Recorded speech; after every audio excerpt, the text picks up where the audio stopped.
Well, hello and welcome back to the Christmas edition of the Middlemen podcast, the last of 2022. And we're going to break down this year in our favourite fighters, our favourite knockouts, our favourite comebacks, just about everything we can think of from 2022, which was a massive year for boxing. And we'll look ahead to Jack Catterall, Josh Taylor. They're rematching, they're refighting after a crazy result back in February. And Okolie's back. We'll give our take on the news that WBO World Cruiserweight Champion Lawrence Okolie will defend his belt against David Light. So, Max, Merry Christmas. Loving the Christmas hat. And we've had a little bit of back and forth on Instagram this week. You kicked things off with Fighter of the Year and Comeback of the Year, and I gave mine. And we had a nice to and throw on Insta. And I think let's start with favorite moments of 2022 because, like I said, it's been a brilliant year of boxing, and I think we should start with comeback of the year. I think that's a good place to start. We'll build our way up to favorite fighter or best fighter of 2022. My comeback differs from yours. So, do you want to go first? Or, Yeah, yeah, sure. go I'll take Jump the in. reins, mate.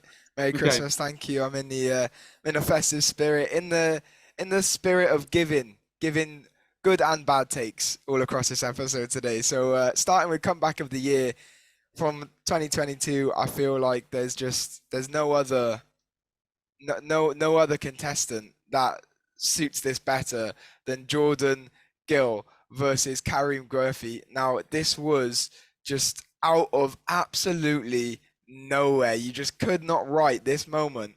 How Jordan Gill was getting starched. He was out on his feet at times. And I think within the same round where he produced a one-punch knockout to just end Karim Murphy out of just absolutely nowhere, like a prime Randy Orton with an RKO. You just did not see it coming, and he produced that punch and just ended things.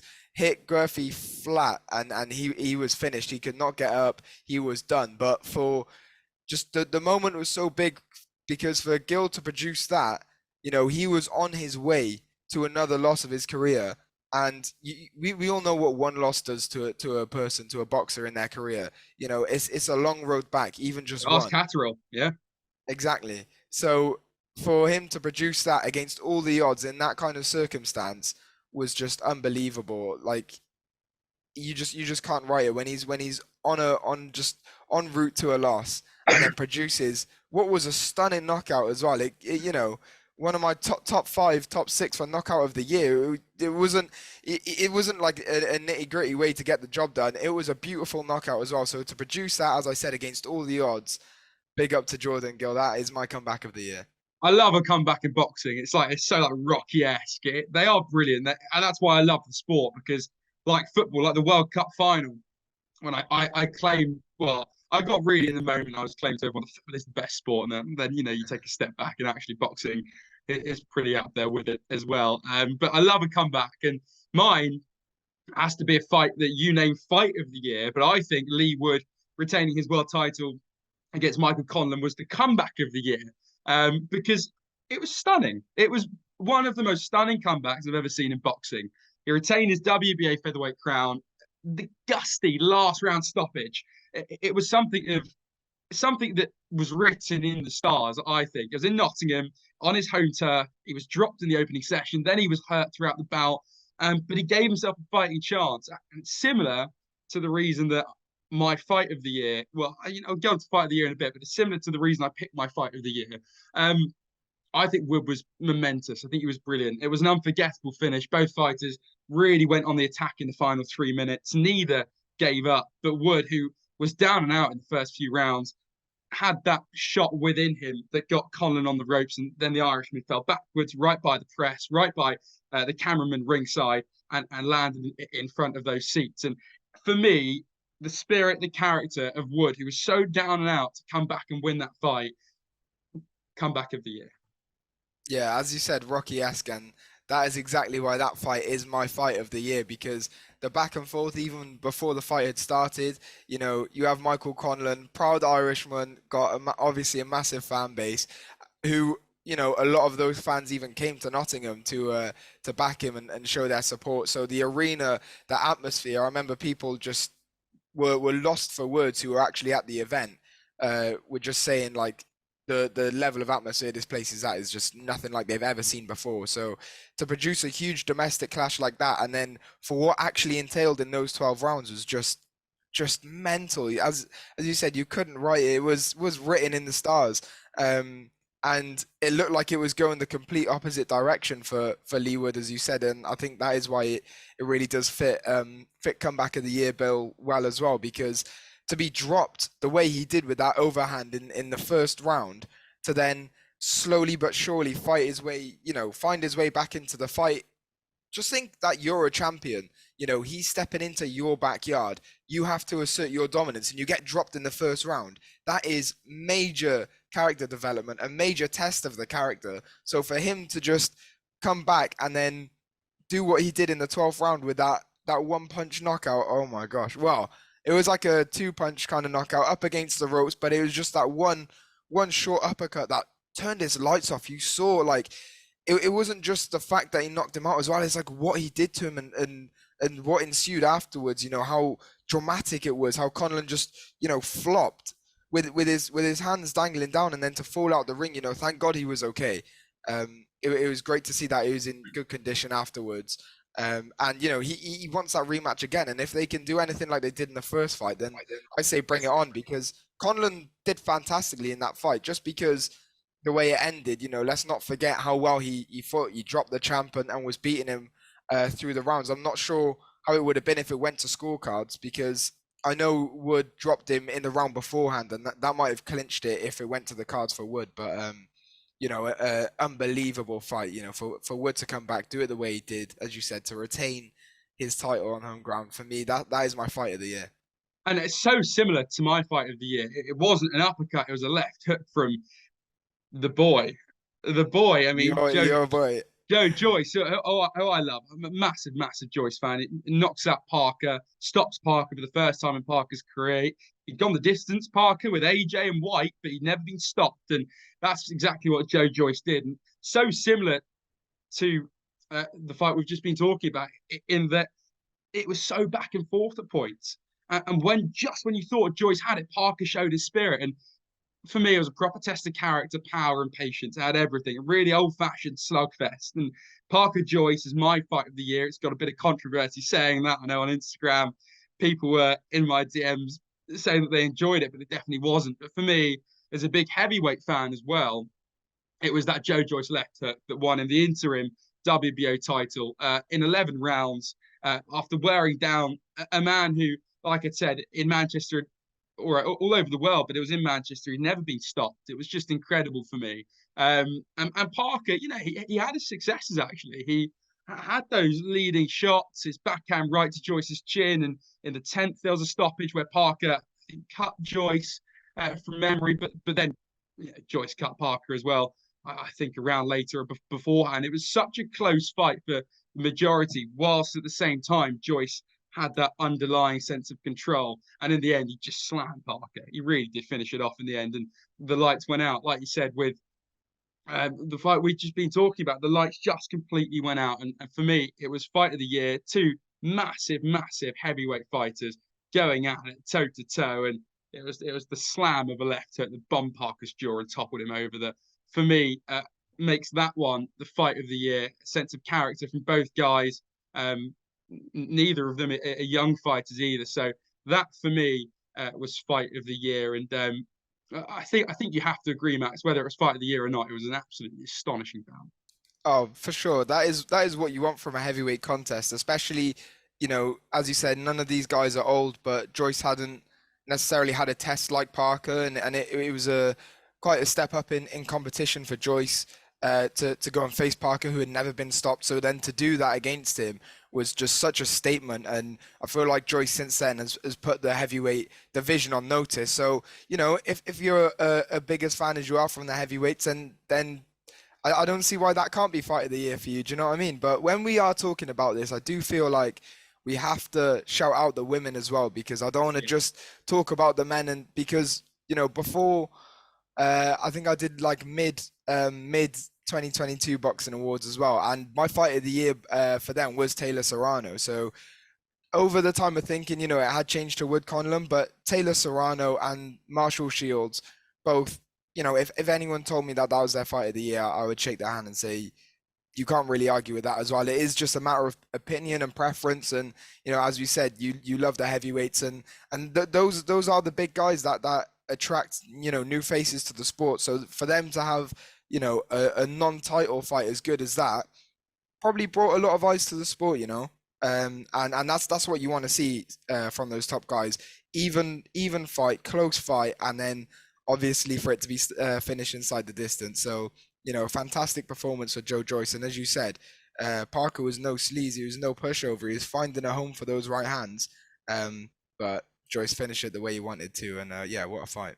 We'll see how he does, Joe Joyce, in 2023, and another man who will be sure to make headlines in the new year. And we both agreed on this. Our fighter of the year, Dimitri Bivol, and he caused one of, if not, I think the biggest upset in 2022. Back in May, defeating the man, the myth, the legend, the man who's just had a statue erected for him, Canelo Alvarez. Beat him on points. It was the Mexican's first loss since September 2013, and Max, after a fight like that, where all the judges agreed that it had to go one way, I think that for me, and he defended his title last month against Gilberto Ramirez by unanimous decision. I think for me that sorts it. And Dimitri Bivol wins Fighter of the Year. What do you think?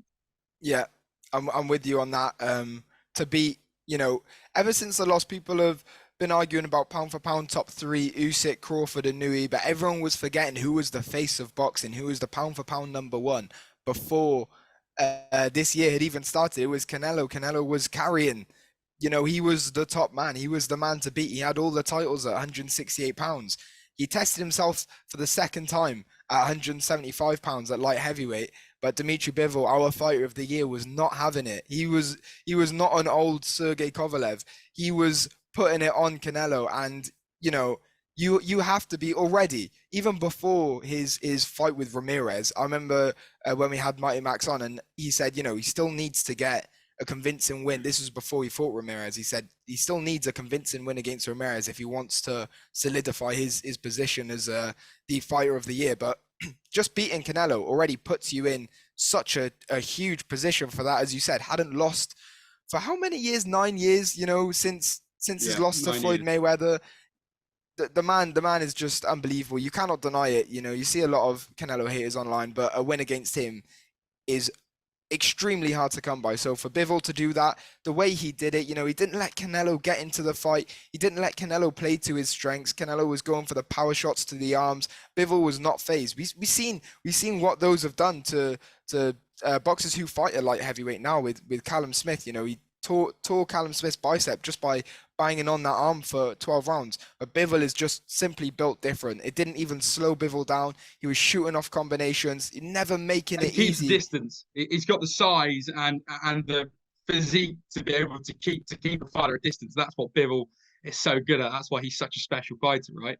Exactly, and he used all of that to his advantage. His size, everything that he had over Canelo, he used, which some people can't. As I said, Callum Smith, 6'4", not able to work Canelo out, and Canelo would just walk him down. Bivol just went in there with an element of fearlessness, and I think that is quite instilled in him from his Russian culture anyway. You're not scared of these guys, the reputation they have. He knew what he could do, and he did that perfectly. I've never seen a guy with such fast hands at light heavyweight. It's just insane. As you said, measuring the distance. He's quite like Canelo in that sense. He doesn't necessarily need to pop a jab to measure his distance. He can just move up to the guy just with footwork alone. And he already knows if he's in punching range, and that's what he did. Beautiful combinations, and he just showed the same thing against Gilberto Ramirez as well after Canelo, his second fight of the year. This was the fight to make him fighter of the year, and he put on a show. Gilberto Ramirez, padded record, 44-0, doesn't really reflect the quality of fighter that he is, but he still had a tough Mexican fighter in front of him, and Bivol went in there and he brought the Mexican style to the Mexican. That is such a statement that he made. Two massive statements of the year. You got other guys floating around, Nayo Inoue, Bam Rodriguez, but I think for the quality of opposition that I've fought, Bivol has to be fighter of the year for sure. I've got to say, Bivol, like Usyk and other fighters from that part of the world, are just completely unafraid, and that's why I love that stable of boxer. And he did tarnish Canelo's record ever so slightly. I mean, Canelo will go down as one of the greatest in some people's eyes, the greatest of all time. He is the GOAT to a lot of people, and he goes into 2023 having met his match in 2022. He also goes into 2023 with a new statue that's just been built in Mexico. And I think Ronaldo had one built in Portugal, and it's happened before where the real kind of gems of the sport, the creme de la creme of individual sports, are honoured with statues in their home country. But I think for me, it's always like, I think an athlete, regardless of the sport, has to finish a career before a statue is built of them. Whilst they're still playing or fighting or doing whatever they're doing, how can you have a statue built? You never know what's around the corner. I mean, Ronaldo, I'm sure a statue still would have been built in Lisbon. I think it's in Lisbon, but look at the World Cup he's just had. Canelo can drop off. Often boxers do at the end of their career. I think it's obviously I understand why the Mexicans have built a statue of him, but at the same time, not my preference to build a statue of someone whilst they're still fighting or still playing. Yeah, no, I agree with you, and I think like you got to think, depending on the mentality of the fighters, what does that actually do to the fighter? You know, because if you've got an impressionable, influential fighter, who already has an ego, which let's be real, a lot of these top athletes do. Naturally, you're going to when you're that much of a superstar and you're that famous. But to me, if I go outside my door now and someone's built me a statue, saying, "Well done, you've achieved so much. This is the statue to commemorate what you've done." You'll be like, "Oh, I'm gonna sit back and say, oh, well, there we are. I can retire now. I can do what I want. I've got a statue. Everything's commemorated. I've achieved all I've needed to." So that does kind of give the wrong message to a fighter or an athlete when they're already in their career, when they've still got things they want to achieve and they've still got goals and objectives. I understand it because, regardless, if Canelo retires tomorrow, he's done so much for the sport. He has achieved so much for the sport and he's broken records. That does deserve a statue, but honor that when his career is all said and done, because he might even go on to achieve more. So I understand, the I don't know actually who it was that erected this statue, but the local council, city, or someone in Mexico built the statue. I'm going to build you a statue, by the way, so you have one. Cheers, mate. When you with the Santa hat on, when you walk out of the door with your Santa hat on, in honor of Max Taylor, greatest boxing podcaster on the planet. I always use the kind of statue thing as a metaphor with players like Harry Kane. Wait to see out the end of your career, stay at Spurs, have a statue built, you become a legend. And I think you're right in a sense. If Spurs built a statue of Kane now, he'd probably be thinking, right, I've achieved all I can at Spurs, let's move on.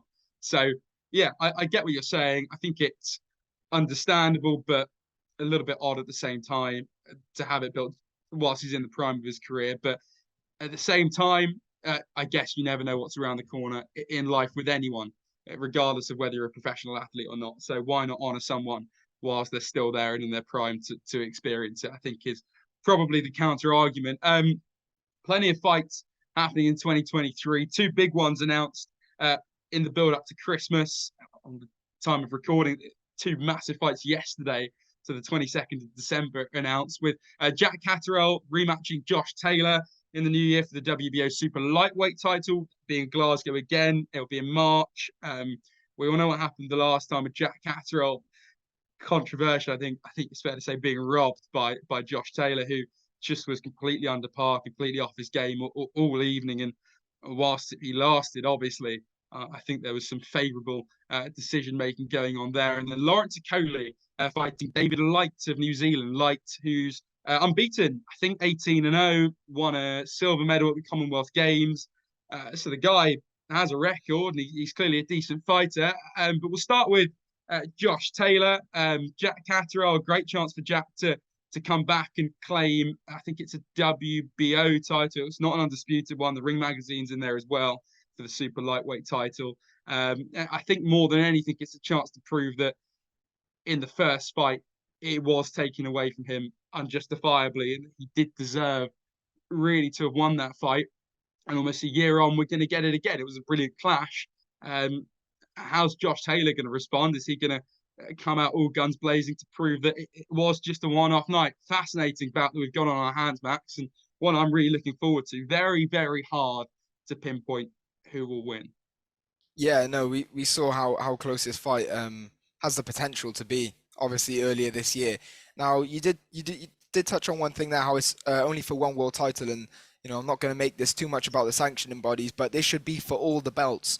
And how can any boxer, any undisputed champion, cement their legacy, make undisputed title defenses when you've got sanctioning bodies left and right stripping the man of his titles? This is one of, if not the biggest fight at 140 pounds. I know you've got big names. You've got Reggie Prograis, who's just won a WBC title, and you got Teofimo Lopez and Devin Haney, who well, Lopez fought at 140, doesn't look great, and Haney wants to step up as well.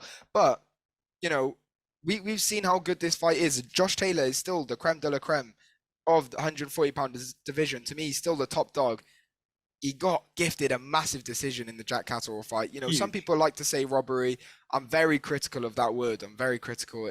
To me, it has to be, you have to be winning very, very convincingly. It wasn't very convincingly. It was a tight fight. Let's not get that misconstrued. Catterall was not dominating that fight. It was tough. But Taylor knows he has to do better.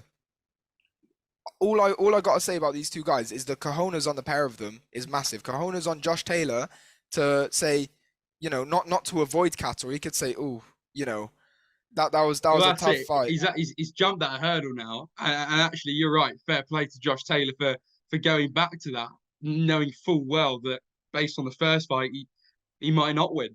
And Yeah, that takes balls. It's the biggest. It's the closest he's seen to a loss in his career. So for his next move, his next fight, his response to that to be, "We'll go again." You have to applaud that. That is real champions mentality. And cojones for Catterall as well, to say, I fought this guy once, fought my best, should have won the fight and didn't get the decision. So I'm going to fight him again in his backyard in Glasgow to do that, where it's even more unlikely that he's going to get the decision. You have to applaud that. This man is chasing greatness. He won't settle down for nothing. He can't be put down. He's relentless, is Jack Catterall. So, I think he's going to show that in the ring again. But I think, to be fair, I think that was a one-off night for Josh Taylor, a one-off night where it could have gone horribly wrong and he could have had the first loss of his career. But I think we'll see him in Finer Fettel next against Jack Catterall. That's the thing, and it didn't, and that's why Josh Taylor is such a quality fighter, because you're right, it could have very easily gone wrong, and he kept his head to just see it over the line. So great fight in March. Lawrence Okolie also back in March. And we'll very just quickly touch on his fight with David White, the Hackney boy, with a mandatory defence. So this one kind of forced upon him.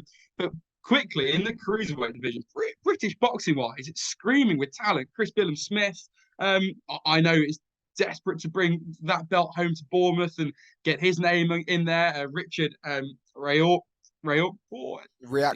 Yeah. Richard Riakporhe, yeah.